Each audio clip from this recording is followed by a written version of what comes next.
Toda mãe guarda segredos. Mas e se aqueles segredos pudessem mudar sua vida para sempre? Marina descobriu um baú antigo no sótão da casa de sua mãe, e dentro dele, uma vida completamente diferente da que ela imaginava. Cartas de amor de Paris. Fotografias de uma mulher que ela nunca conheceu. Um diário que revela sonhos que sua mãe abandonou. Mas por quê? O que Marina desvendou não era apenas histórias do passado. Era uma mensagem para seu próprio futuro. Se você gosta de histórias que exploram os segredos familiares, as escolhas difíceis das mulheres e legados que transcendem gerações, você vai se apaixonar por essa narrativa.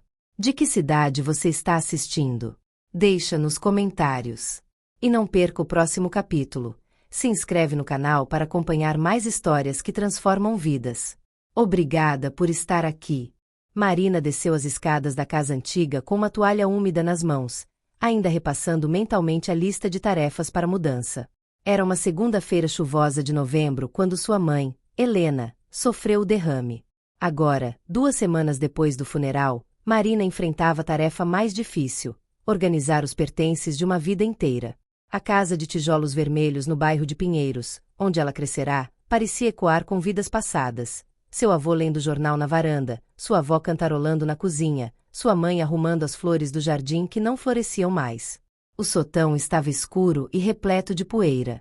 Caixas amontoadas, um espelho rachado, cadeiras de madeira enferrujadas.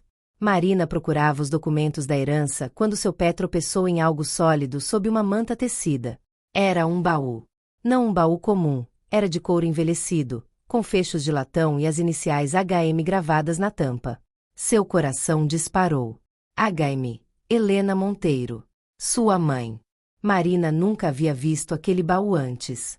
Apesar de ter passado grande parte da adolescência explorando aquele sótão, lendo revistas antigas, experimentando roupas dos anos 80, procurando segredos que nenhuma mãe permitiria que seus filhos conhecessem, nunca havia noticado aquele baú. Ou talvez tivesse estado sempre ali, coberto pela manta, esperando este momento específico, quando a filha mais velha e mais curiosa finalmente teria razão para procurá-lo.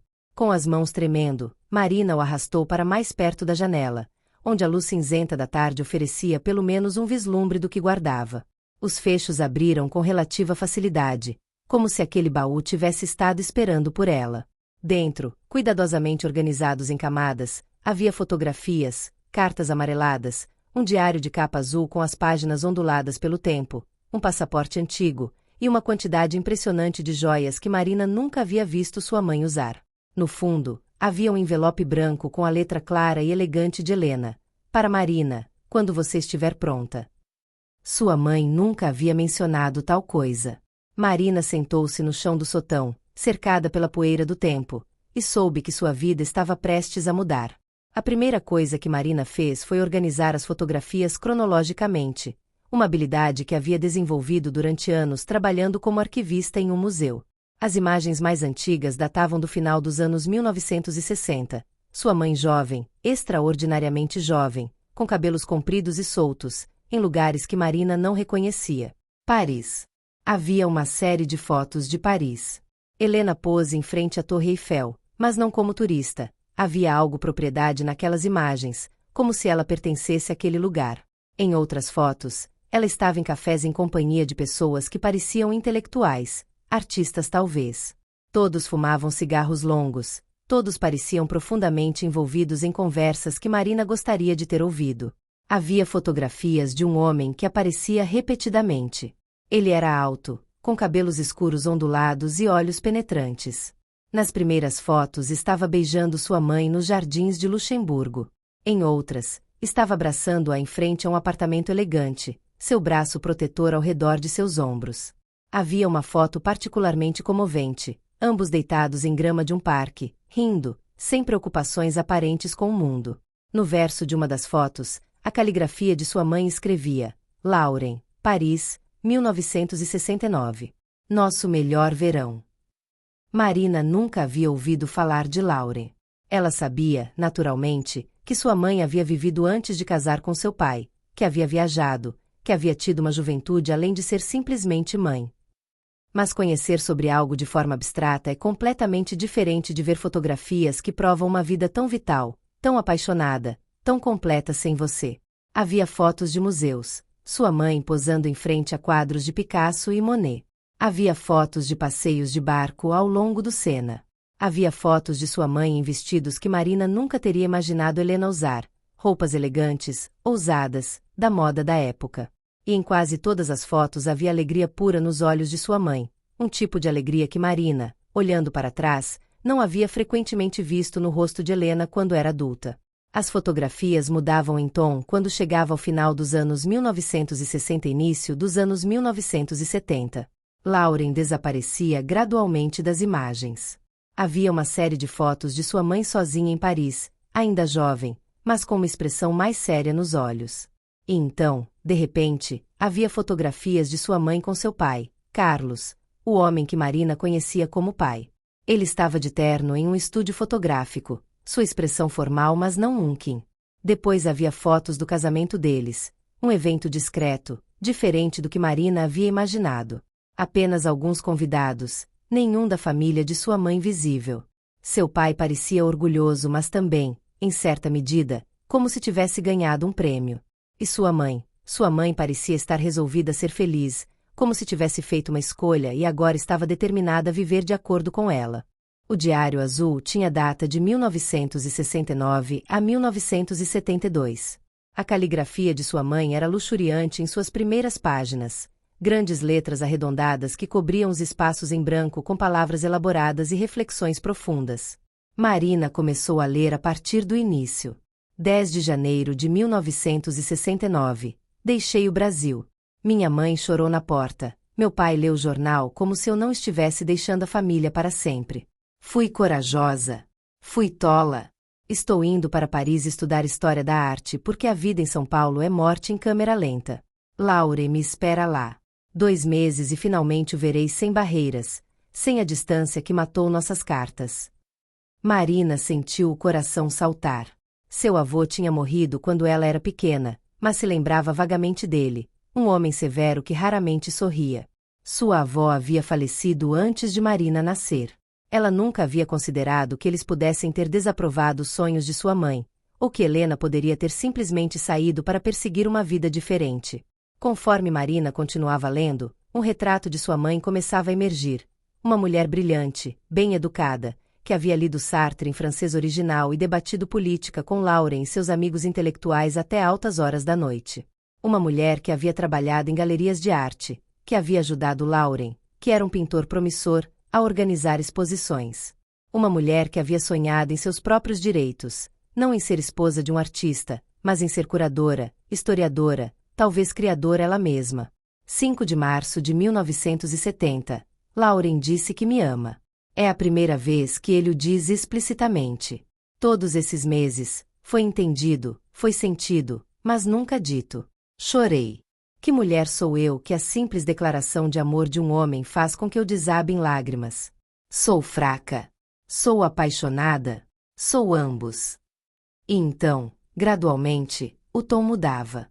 As entradas ficavam mais curtas. As reflexões mudavam de tema. 12 de novembro de 1971. Lauren perdeu a oportunidade de exposição.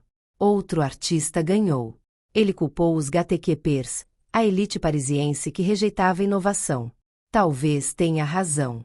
Talvez eu devesse ter pressionado mais a galeria. Ele está bebendo demais. Discutimos sobre meu trabalho. Ele disse que minhas ambições pequenas o distraíam. Pequenas. Fui aceita para o programa de curadoria. Mas não mencionei novamente. As últimas páginas do diário estavam quase ilegíveis. A caligrafia de sua mãe havia mudado para algo mais apressado, menos cuidado. 3 de maio de 1972. Decidi voltar. Lauren diz que é deserção. Minha mãe diz que finalmente tive senso. Mas essa não é a história que os outros ouvirão. Vou casar com Carlos quando voltar ao Brasil. Um homem seguro, confiável. Um homem que não pede que eu diminua para caberem em sua sombra. Estou assustada. Estou em luto. Mas também estou aliviada. Não estava feita para a vida que pensa que deveria querer. Marina fechou o diário com as mãos tremendo. Sua mãe havia deixado Lauren. Havia deixado Paris, deixado sua carreira, deixado seus sonhos, porque um homem que supostamente a amava fez sentir pequena. O envelope com o nome de Marina estava lacrado, mas não fechado. Marina respeitosamente o abriu, vendo a letra familiar de sua mãe novamente, agora com uma mensagem muito mais direta. Querida Marina, se você está lendo isto, significa que você finalmente abriu o baú. Talvez tenha levado tempo. Talvez esteja lendo isto quando eu ainda estiver viva, ou talvez depois. Seja qual for o caso, é hora de você saber sobre a vida que vivi antes de ser sua mãe. Suponho que você sente traição ler sobre Lauren, sobre Paris, sobre quem fui. Espero que também sinta admiração, porque fui valente então, tão valente quanto uma rapariga de 22 anos poderia ser. Escolhi vir embora. Não foi fácil, mas foi minha escolha. Escolhi seu pai porque necessitava estabilidade, porque tinha medo, porque acreditei, sinceramente, que o amor romântico era um luxo que não podia permitir. Amei seu pai? Sim, mas de maneira diferente. Como se escolhe um porto seguro quando se está cansada de ser tossida pelo mar. Não sinto que desperdicei minha vida. Tive você, tive seu irmão, construí uma casa cheia de livros e significado. Mas tive momentos, muitos momentos, em que pensei em Lauren, em Paris, em quem teria sido se tivesse permanecido. Não vou permitir que cometa o mesmo erro que eu cometi. Você é brilhante, Marina. É corajosa. Não escolha segurança quando poderia ter significado. Não diminua para caber na vida que outros esperam de você. Viva grande. Ame fundo. Arrisque. E quando tiver seus próprios filhos, conte-lhes histórias de suas aventuras, não apenas de suas responsabilidades. Com amor e esperança, sua mãe. Marina leu a carta 3 vezes. A terceira vez, deixou as lágrimas escorrerem livremente pelo seu rosto. Nos dias seguintes, Marina começou a pesquisar.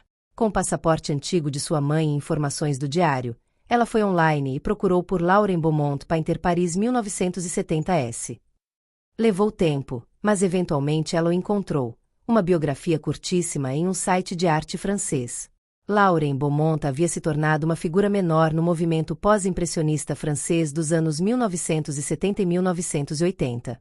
Havia tido algumas exposições de sucesso, havia sido crítico, havia ensinado história da arte em uma universidade parisiense por muitos anos. Havia morrido em 2003, solteiro, de acordo com o site. Marina sentou-se com essa informação por um tempo. Seu possível padrasto, este homem cujo nome sua mãe havia guardado em um baú por mais de 50 anos, havia vivido uma vida de criação, de contribuição, de legado. Ele não havia se tornado pintor fracassado que bebeu demais.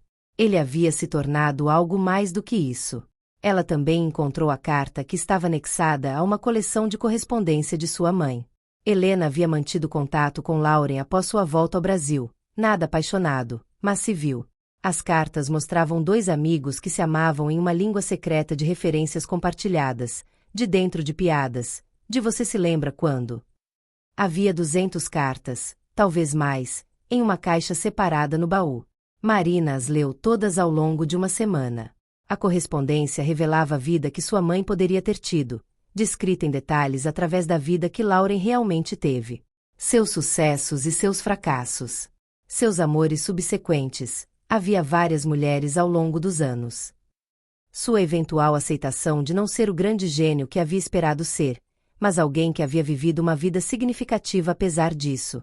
E, misturado em todo este relato de sua vida em Paris, havia seu amor constante e incorrigível por sua mãe, não um amor obsessivo ou mal direcionado, mas um amor que havia se transformado na intimidade de 2 amigos que haviam compartilhado algo vital e irreplicável. Você teria amado o que Paris se tornou, escreveu Lauren em uma carta de 1989. Mas imagino que você ama o Brasil, e isso é bem melhor. Apenas não deixe de amar você mesma no processo. Marina também encontrou, escondido no fundo do baú, em um envelope sem marca, um rascunho não enviado de uma carta de sua mãe a Lauren, datado de 1985, o ano em que Marina nasceu. Meu querido Lauren, ele nasceu. Minha filha. Ela tem meu cabelo e os olhos de seu pai, mas há algo em seu rosto que lembra você. Aquela forma como você olhava para o futuro como se pudesse vê-lo realmente, como se pudesse mudar sua forma através da simples força de seu desejo. Espero que ela tenha essa capacidade. Espero que ela viaje. Espero que ela ame homens que a elevem, não que a diminuam. Espero que ela nunca considere a segurança mais importante que a alegria. Estou vivendo a vida que escolhi. Mas enquanto seguro minha filha, sinto o peso de outras possibilidades. Não é arrependimento. Nunca poderia arrepender a vida que me deu esta menina perfeita. É apenas uma tristeza pelo multiverso de mulheres que poderia ter sido. Às vezes, isso é suficiente para simplesmente saber que você estava aqui, que você foi real, que não foi apenas um sonho de juventude. Com amor sempre, Helena. 3 meses após encontrar o baú, Marina estava em um avião para Paris. Ela havia pegado uma licença de seu trabalho. Havia sublocado seu apartamento em São Paulo. Havia feito algo que sua mãe não havia feito. Ela havia escolhido, deliberadamente, devagar, de forma ponderada, reviver a vida que sua mãe havia deixado. Não era uma escapada impulsiva de seu trabalho ou vida. Era uma busca deliberada pela herança que havia sido deixada para ela, não apenas ouro ou propriedade, mas a possibilidade de uma vida vivida completamente. Ela passou 2 semanas nos bairros que sua mãe havia mencionado no diário. Visitou os cafés onde havia se reunido com Lauren e seus amigos. Encontrou a galeria de arte onde havia trabalhado. Ela ainda estava lá, a mesma proprietária agora com 80 e poucos anos. A mulher não se lembrava de Helena especificamente, havia 60 anos, afinal, mas recordou da época, daqueles dias efervescentes nos quais a arte parecia importar tanto que poderia salvar ou destruir mundos. Marina visitou o Louvre e imaginou sua mãe caminhando por aqueles mesmos corredores, seus olhos aprendendo a ver como ela teria aprendido a se mover pelo mundo. Ela foi ao Sena à noite e imaginou sua mãe e Lauren ali, jovens e apaixonados e completamente despreocupados com o futuro que os aguardava. E então, no final de sua 2ª semana, Marina fez algo que sua mãe nunca fizera. Ela compareceu a uma aula aberta de História da Arte dada em uma universidade parisiense dedicada à vida e obra de Lauren Beaumont, ministrada pelo reitor que havia sido seu aluno. Enquanto o professor falava sobre Beaumont's legacy, sobre a forma como ele havia contribuído para a compreensão moderna da transição do modernismo para o pós-modernismo, Marina pensou em sua mãe, esta mulher que havia ajudado a formar um legado que ela não poderia ter pelo seu próprio trabalho. Quando Marina retornou ao Brasil, algo havia mudado em seu interior. Não era que tivesse resolvido tudo ou chegado a conclusões claras sobre a vida de sua mãe. Era mais que havia compreendido, profundamente, visceralmente, que nenhuma vida é simples. Sua mãe havia sido uma mulher que amava e deixou para trás. Que construiu e sacrificou. Que viveu múltiplas vidas dentro de uma vida singular. Marina não abandonou seu trabalho como arquivista, mas pediu para ser transferida para um programa que lhe permitisse realizar pesquisa sobre arquivo de mulheres latino-americanas, particularmente aquelas que haviam emigrado, viajado, reinventado a si mesmas. Ela começou a coletar histórias. Histórias de mulheres de seus baús, de seus armários, de suas caixas no sótão. Histórias que ninguém havia pedido para serem contadas, mas que, uma vez soltas no mundo, pareciam importar profundamente. Ela também começou a procurar por relacionamentos diferentes. Seu namorado anterior, Ricardo, havia sido uma pessoa decente, mas agora, repentinamente, Marina estava ciente de estar em um relacionamento no qual ela estava diminuindo, suavizando suas ambições, tornando-se menor para que ele pudesse ser maior. Ela terminou com ele de forma amável, mas decidida. Ela começou a sair com outras pessoas, alguns homens, uma mulher por um tempo, mas a questão não era encontrar um parceiro. Era, em vez disso, se permitir ser inteira em sua própria vida, independentemente de quem mais estivesse presente. Ela também começou a escrever histórias.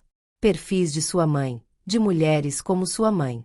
Ela escreveu sobre Lauren sem nunca tê-lo conhecido pessoalmente, mas através das palavras de seu afeto em cartas. Ela escreveu sobre a dificuldade de deixar para trás, sobre a possibilidade de transformar sacrifício em significado. E então, um dia, quase um ano depois de encontrar o baú, ela recebeu uma correspondência de Lauren Beaumont Foundation, uma organização dedicada ao legado do artista. Sua carta de inquérito sobre os arquivos havia sido recebida. Eles estavam interessados em seus projetos sobre mulheres em diários e correspondência. Eles gostariam de discutir uma colaboração. Eles tinham, em seus arquivos, uma série de cartas de uma mulher não identificada dos anos 1970 aos anos 1990. O nome da mulher havia sido removido por privacidade, mas as cartas eram notáveis em sua intimidade e profundidade. Eles jamais haviam descoberto quem era a autora, mas descreveram as cartas, e Marina reconheceu imediatamente a escrita de sua mãe. Marina voou de volta a Paris com as cartas de sua mãe em bolsa de arquivo segura em seu colo. Com a permissão da Fundação Lauren Beaumont, ela foi capaz de preencher nas lacunas. Ela revelou quem havia escrito aquelas cartas que a Fundação havia guardado por décadas. Mas, mais importante, ela propôs um projeto, uma exposição, uma verdadeira curadoria, que explorasse a vida de Helena Monteiro, não como a esposa de um homem ou a mãe de seus filhos, mas como uma mulher que havia vivido múltiplas vidas, que havia amado, que havia criado significado através de suas escolhas, suas correspondências, seus arquivos. A exposição levou 2 anos para montar. Mas quando abriu, em uma galeria no bairro de Marais em Paris, isso foi extraordinário. Havia fotografias organizadas cronologicamente. A jovem mulher em Paris, a mulher comprometida no Brasil, a mãe com seus filhos, a mulher que envelheceu com graça e sabedoria. Havia o diário azul, protegido em vitrine de vidro.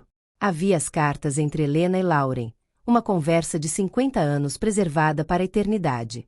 Havia os objetos do baú, as joias, o passaporte, as evidências físicas de uma vida vivida inteiramente. Havia também um espaço dedicado às outras mulheres, mulheres que Marina havia encontrado através de seus anos de pesquisa. Mulheres com seus próprios baús, seus próprios segredos, suas próprias vidas multifacetadas. Havia um painel interativo onde visitantes podiam compartilhar histórias de mulheres em suas próprias vidas que havia vivido vidas inesperadas. No dia da abertura, Marina recebeu uma carta do irmão dela, que havia permanecido no Brasil e havia se tornado advogado corporativo, que havia tido 2 filhos, que havia vivido a vida que esperava dele. Na carta, ele agradecia a Marina. Ele escrevia que sua filha mais velha havia visto um artigo sobre exposição e havia decidido deixar seu trabalho em marketing para perseguir o mestrado em antropologia. Seu filho havia comprado uma bicicleta e estava planejando uma volta cicloturística pela América Latina. Acho que você despertou algo em todos nós, escreveu seu irmão. A ideia de que nossas vidas poderiam ser maiores do que o que foi esperado delas. E então havia uma nota de um curador do Museu de Arte em São Paulo. Eles queriam trazer a exposição para o Brasil. Eles queriam expandir com foco em mulheres latino-americanas que haviam emigrado e retornado. Eles queriam que Marina coordenasse o projeto. Na noite da abertura de Paris, Marina permaneceu na galeria depois que todos haviam partido. Ela caminhou pela exposição lentamente, olhando para as faces de sua mãe. A jovem mulher apaixonada, a mulher que havia feito uma escolha difícil, a mulher que havia vivido com isso. E, finalmente, ela foi ao vitrine que continha a carta não enviada que sua mãe havia escrito para Lauren quando Marina havia nascido. Ela leu de novo. Às vezes, isso é suficiente para simplesmente saber que você estava aqui, que você foi real, que não foi apenas um sonho de juventude. Marina compreendeu então que sua mãe havia encontrado seu próprio caminho. Não havia vivido a vida grande que poderia ter vivido em Paris, mas havia vivido a vida que escolhera, plenamente e com significado. E, ao fazer isso, havia criado as condições para sua filha fazer escolhas diferentes. Havia deixado o baú. Havia deixado as cartas. Havia deixado o legado não dito, mas profundamente verdadeiro, de que a vida pode ser tanto sacrifício quanto significado, tanto compromisso quanto criatividade, tanto um porta-seguro quanto uma aventura. Marina pegou seu telefone e escreveu uma mensagem para a caixa de entrada de seu irmão, seu primo, sua avó ainda viva, para todos que havia vindo da vida que sua mãe havia criado. Abram seus baús. Conte suas histórias. Vivam suas vidas completamente. Mamãe pediu isso por mim. Estou pedindo por vocês.